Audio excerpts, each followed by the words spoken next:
Pronto, vai ficar melhor, né? Eu sempre gostei de compreender a conversão como um processo humano, sempre, claro, a primazia da graça. Deus toma a iniciativa, porque eu não tenho condições de ser melhor por mim mesmo. Se sou cristão, eu acredito que a minha humanidade está mergulhada na mística de Jesus. Pronto.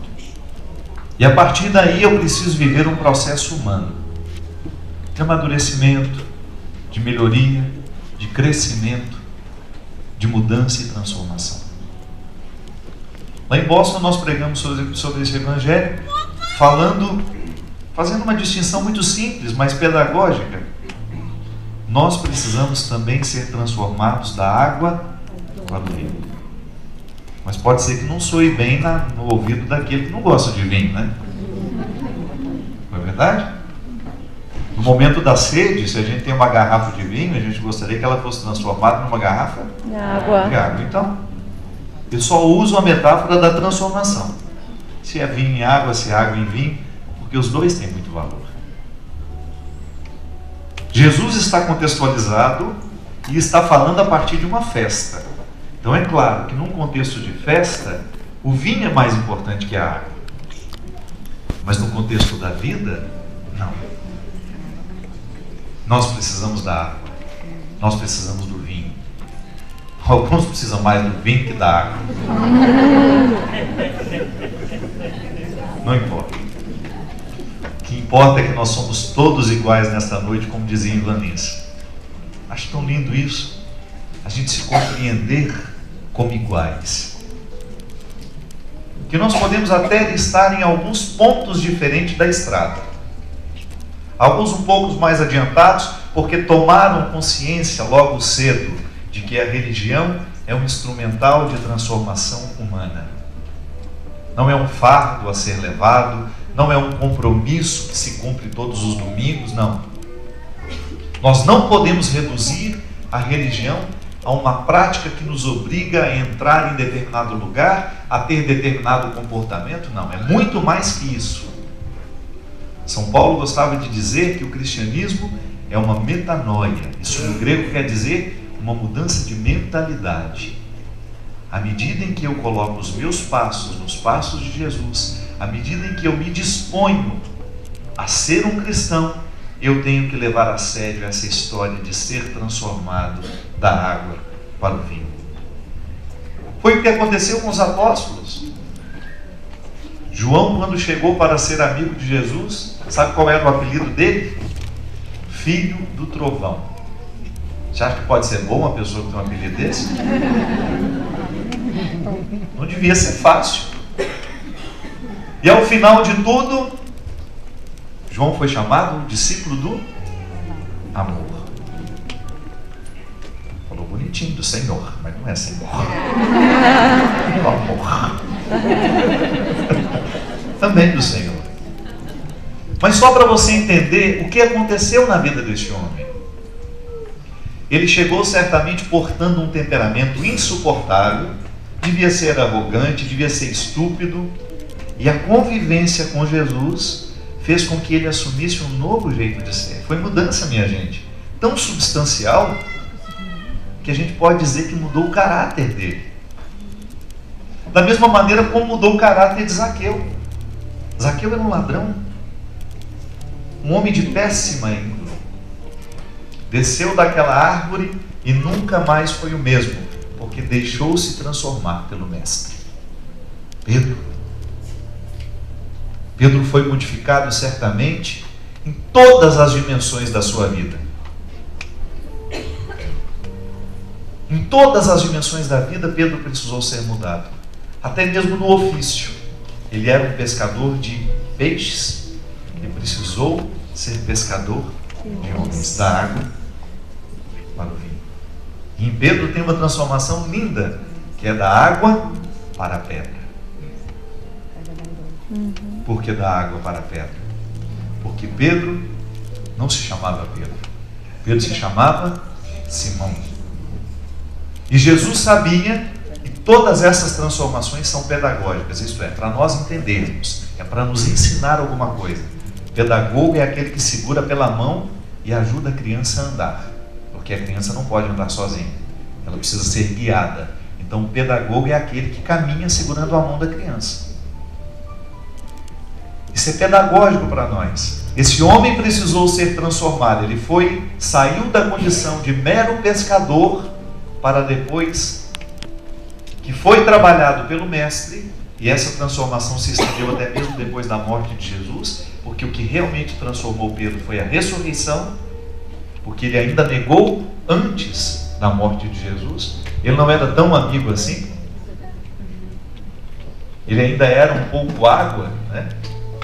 Mas depois da ressurreição, sobre esta pedra, a nossa igreja está fundamentada.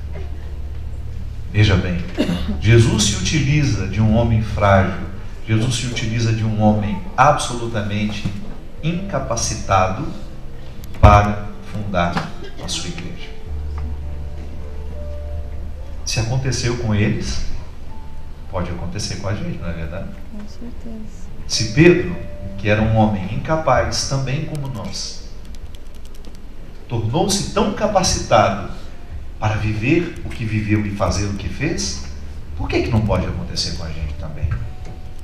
Se João tinha um temperamento insuportável, assim como nós, e também foi transformado, por que não pode acontecer conosco? Não é verdade? Ele se aproximou do mesmo altar, ele participou da mesma missa, ele comungou dos mesmos sacramentos. E hoje nós somos convidados a viver essa boda de Caná, que é a proposta de vida de todo cristão. Como eu dizia no início da missa, num determinado ponto, como se nós pudéssemos fazer uma linha. Num determinado ponto está Adão, é onde nós estamos localizados, sempre. A nossa condição humana será sempre marcada pelo limite. Por isso que não cabe vaidade nesse aspecto. Somos todos iguais nessa noite. As mesmas misérias que você sofre, eu também sofro. Os mesmos malefícios que a sua fragilidade lhe causa, também causam em mim. Eu sou pecador, eu sou filho de Adão, eu trago comigo essa herança. Só que eu sou convidado a dar passos nessa linha imaginária na direção de um Cristo que me espera para nele me tornar. Cada vez que eu comungo, cada vez que eu recebo a sua palavra, Ele vem morar em mim. E eu tenho a oportunidade de dominar o meu velho homem, aquilo que em mim é frágil, aquilo que em mim é fraco, aquilo que em mim é miserável, para que eu dê a Deus a oportunidade de ser grande em mim. Da água para o vinho, de Adão para o Cristo. Nenhuma religião pode ser séria, minha gente, se ela propõe mágica. Vem aqui que eu vou fazer uma oração sobre o seu cabeça. A oração dá certo. Mas se depois da oração você não toma o cuidado de domar o miserável que existe dentro de você, tem gente que vive correndo para mim, parece que me roda. Mas faz o seu esforço depois da oração, porque senão não haverá processo. O que é um processo? Não é aquilo que o outro leva você na corte, não. O processo é aquilo que é em etapas. Não é? É aquilo que é processual, é aquilo que vai se dando aos poucos. Ninguém fica cristão da noite para o dia. Todos nós ainda temos um caminho a seguir. Até o Papa. O Papa precisa viver o seu processo de cristianismo diariamente. Porque ele também traz as misérias de Adão em si. Ele também tem que lutar para que prevaleça o Cristo nele, para que as suas decisões sejam sempre iluminadas pelo Espírito. Então, por isso, ele tem que ser diariamente um vigilante, como Jesus pediu. Vigiai e orai, para que não prevaleça em você o espírito mesquinho, para que não prevaleça em você a fofoca, para que não prevaleça em você a miséria que tantas vezes prevalece no mundo. E aí nós começamos a entender que o processo religioso não é um fardo, mas é um dom, é um presente que nós recebemos, porque será sempre bem-vinda toda e qualquer oportunidade humana que nos torne melhor do que somos. Serão sempre bem-vindos todos aqueles, homens e mulheres, que se aproximarem de nós para nos tornar melhor do que somos. Para isso que a gente faz terapia, né? Aliás, eu mentia tanto para o meu terapeuta que não aconteceu foi nada. Naquela época eu mentia demais, fugia dos meus problemas. Hoje não. Se eu fosse fazer uma terapia hoje, seria muito diferente. Não estou disposto a mentir mais. Por quê? Porque eu não quero perder tempo, minha gente. Se eu sei que o Padre Honório pode me tornar melhor, eu vou grudar nele. Claro que eu não vou ficar um chiclete, mas vou ouvi-lo, vou ficar perto, vou fazer de tudo para que o meu cristianismo seja acelerado por ele. Se você descobre alguém que coloca um motor melhor que o que você tem, vai lá. São os escritores, os pregadores, os diretores espirituais. A gente tem que prestar atenção em quem acelera o nosso processo humano de melhoria, porque isso é cristianismo. Os amigos. Se você sente que tem amigo que é freio de mão em vez de ser motor,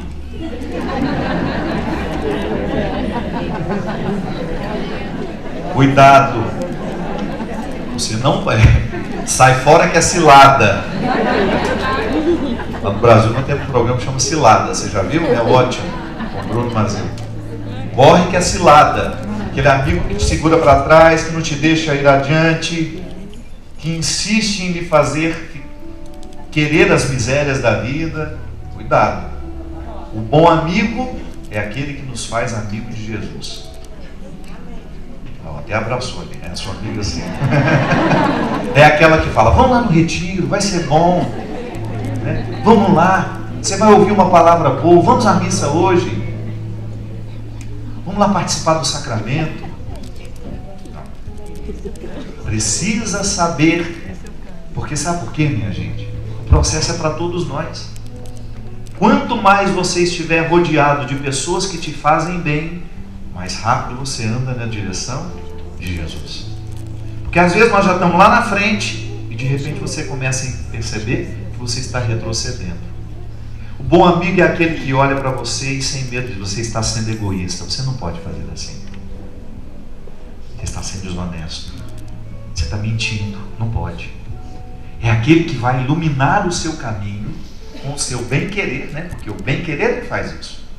O outro nos quer bem. Então o outro não nos quer perdidos. É aquele que vai ver que você está ficando viciado. Oh meu Deus, eu vou dizer aqui sem medo de errar. Todos vocês que são pais, eu acho que o que vocês mais sonham para os filhos de vocês são boas companhias. Estou errado? Porque quando você vê o seu filho bem acompanhado, ele está bem motivado.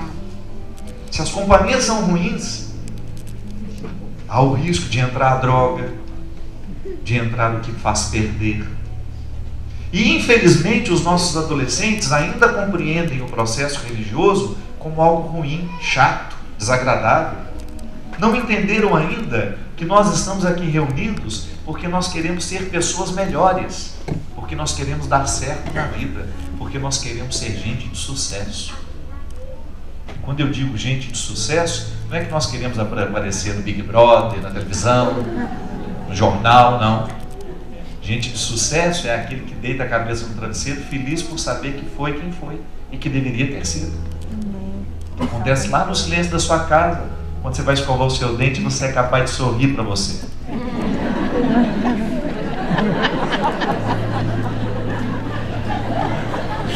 Termina de escovar o dente na hora de dormir, passa todos aqueles cremes que você passa, tonalizante. Você tira aquela massa corrida que você passou para ir para a festa com a espátula. Aí quando não tem maquiagem nenhuma e a escova de chocolate já baixou, já perdeu,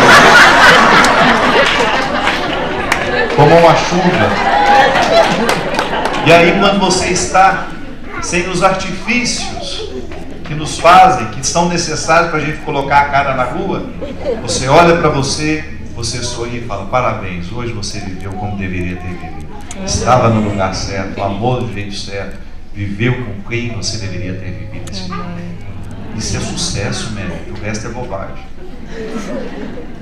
Só esse sucesso vale a pena.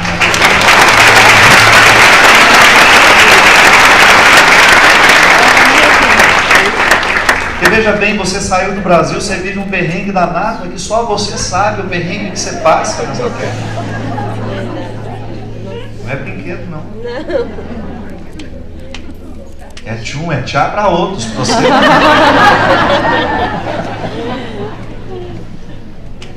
Agora você fica pensando, passar esse perrengue todo para não ser feliz? Ah, não. Aí é 2 suicídios. Exatamente. Eu acho que o pior pecado que a gente pode cometer na vida é a gente viver a vida errada. Esse é imperdoável. Porque você é que não vai se perdoar depois. Quando chegar um determinado momento da sua vida, quando você estiver naquela fase, põe no sol, tira do sol, põe no sol, tira do sol. É. Quando você já estiver dançando igual tia, assim, assim, você descobre a idade de uma pessoa é na festa. Tem uma música para todo mundo dançar. Se ela juntou as asinhas igual de galinha, velho.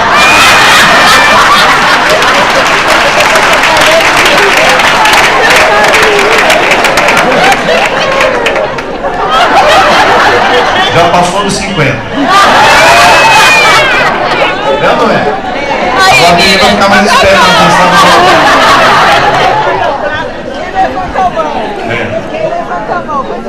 Levanta a mão. Quando chegar esse momento que você tiver que olhar para o que você escolheu, para o que você viveu, aí você vai se cobrar. Sabe, entender que Deus, na nossa vida, nos ajuda a fazer a escolha certa para que depois o resultado seja feliz, minha gente. Porque não é fácil para ninguém.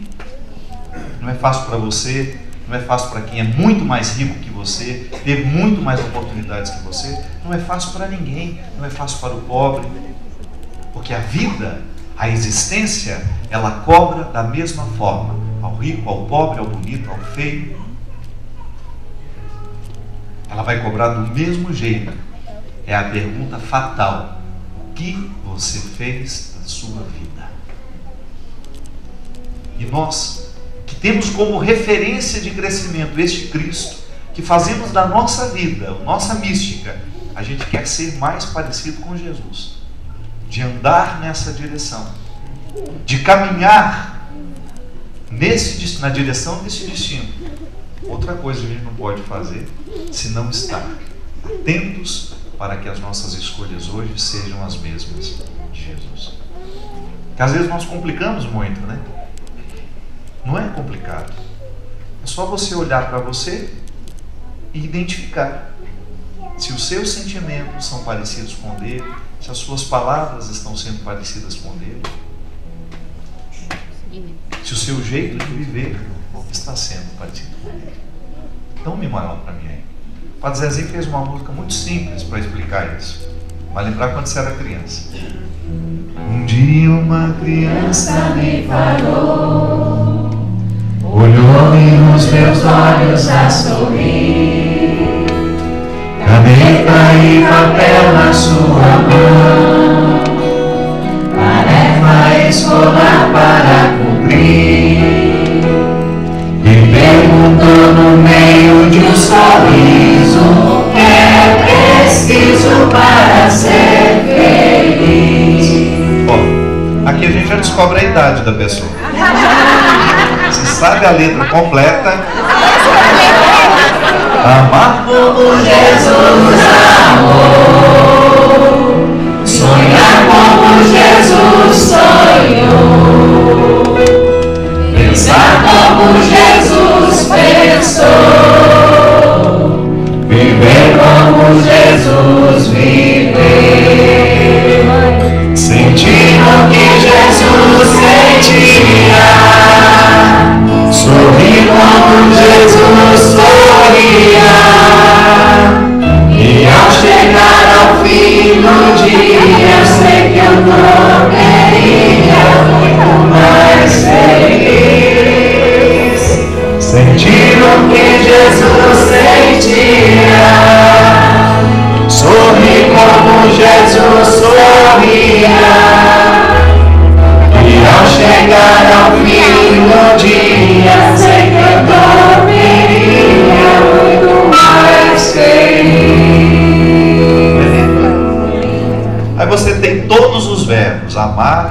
sonhar, viver, tudo para ajudar o quê? Dormir. Qual que é o último verbo? Eu sei que a gente até canta errado. Dormiria. Dormiria. Eu dormiria muito mais. Pode observar, a gente canta dormiria. Eu dormiria. Porque a gente dorme errado. Tem gente que precisa colocar um Lexotan na caixa d'água. Uns 3, 4 frascos lá para ver se toma.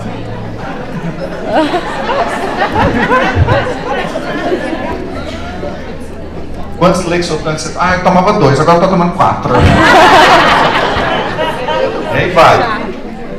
Por que a gente perde o sono, minha gente? Essa música é tão simples e ela fala com tanta verdade. Por que nós precisamos entorpecer a mente para a gente poder descansar e relaxar? É por causa da consciência infeliz de não estar vivendo do jeito certo. É estresse demais. Estou estressado. 2 palavras que a medicina descobriu que foi a salvação dos médicos: estresse e virose. A pessoa está perturbada da cabeça, ela está com estresse. Qualquer outro sintoma que você tenha é virose. Mas nós estamos necessitando de muitos artifícios para dormir. O nosso sono não está sendo natural mais. Alguma coisa está errada. Alguma coisa está errada. Veja bem, amar como Jesus amou não é brinquedo, não. Quando você fala que esse amar, não é só para aquelas pessoas que você gosta, é para o seu marido. Ai, pai, eu tô tanta dificuldade com o Jorge.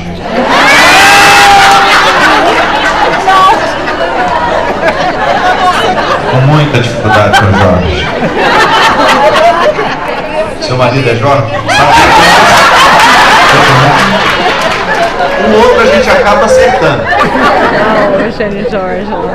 O Jorge é difícil demais. É mais fácil amar as amigas, né? É o Jorge lá. O bendito Jorge que precisa ser amado. Amar como Jesus amou.